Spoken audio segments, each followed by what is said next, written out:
आता प्रशासनातले काय अधिकारी आलेले आहेत, काय असं तुम्हाला भेटलेलं आहे?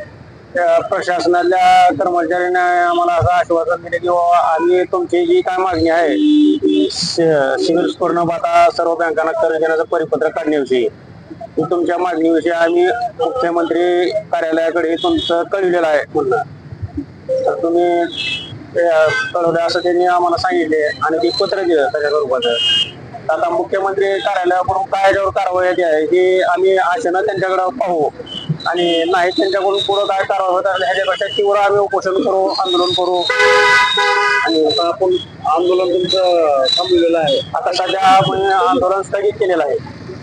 शासनाकडून काय याच्यावर कारवाई होते आहे त्याच्या आम्ही प्रत्यक्षात आहोत.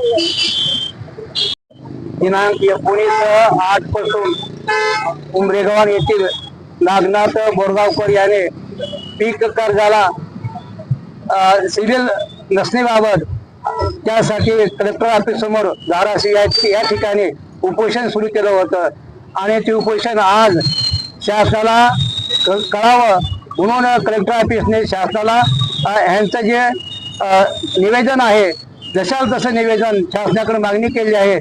शासनाने लवकरात लवकर मंजूर करावी अशी उपोषण करायची इच्छा आहे आणि जर नाही लवकरात लवकर शासनाने गोरगरीब शेतकऱ्याला त्या ठिकाणी पीक कर्जासाठी सिव्हिल न पाहता कर्ज दिलं पाहिजे अशी त्यांची मागणी होती. ती मागणी पूर्ण करावी नसता पुढील काही दिवसांमध्ये हे तीव्र आंदोलन सर्व उस्मानाबाद तालुका असो जिल्हा असो केलं जाईल अशी त्या ठिकाणी सांगून आज तीन दिवसानंतर तात्पुरता या ठिकाणी आमचा असा उपोषण स्थगित केलं आहे.